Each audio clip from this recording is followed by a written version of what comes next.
Kasus positif COVID-19 di Indonesia kian meningkat.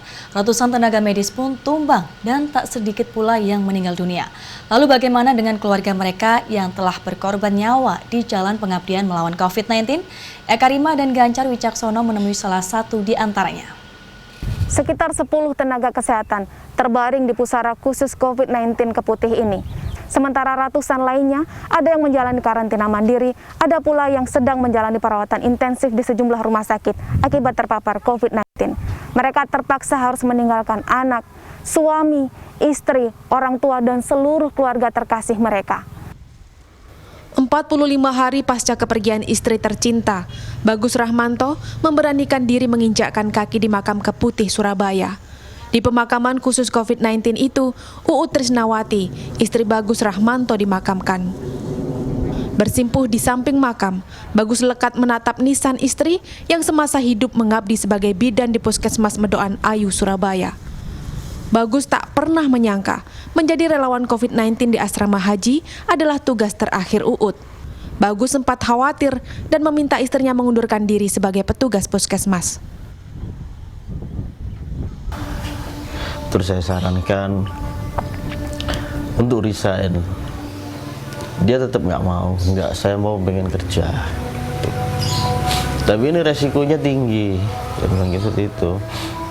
Nggak apa-apa, bismillah. Perasaan itu nggak tenang sama sekali.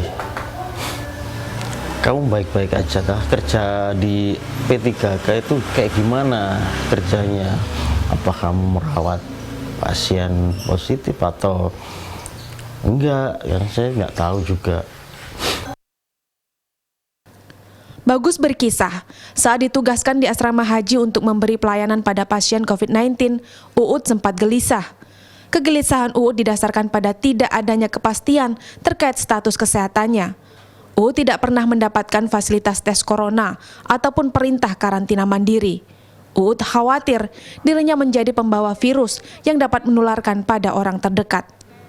Keresahan Uut pun memuncak saat mengetahui Bagus demam tinggi pasca menjemput Uut dari asrama haji. Selain itu, Uut dilema karena harus merawat ayahnya yang mendapat serangan jantung. Nggak ada rapid, nggak ada karantina, isolasi mandiri, nggak ada apa-apa. Langsung pelayanan seperti biasa. Bagus berharap pemangku kebijakan mengevaluasi sistem penugasan pada tenaga medis. Keamanan dan keselamatan tenaga kesehatan harusnya mendapat perhatian utama. Bukan hanya Bagus, sosok Uut yang perhatian, penyayang dan ringan tangan membuat Sumarno, ayah mertua Uut, terpukul. Menantu yang seperti ramah sekali dengan orang tua, Mbak. Perhatian sama orang tua, sama anak saya ya.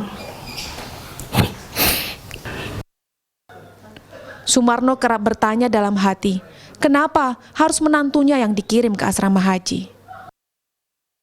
Bidan kan melayani balita-balita, kayak musasi, segala macam. Tapi kalau kena ditugaskan di COVID, gitu loh. Kini tak ada lagi Uut Trisnawati. Suara dan tawa cerianya tak lagi mengisi setiap sudut rumah Sumarno. Baginya, Uut adalah kebanggaan, pahlawan yang bertugas di garda depan melawan pandemi COVID-19. Iya, saya nggak menyangka ternyata mantu saya itu pahlawan.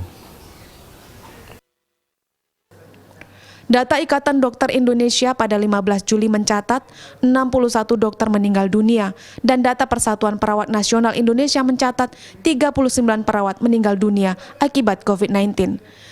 Eka Rima, Ganjar Wicaksono, Surabaya, Jawa Timur.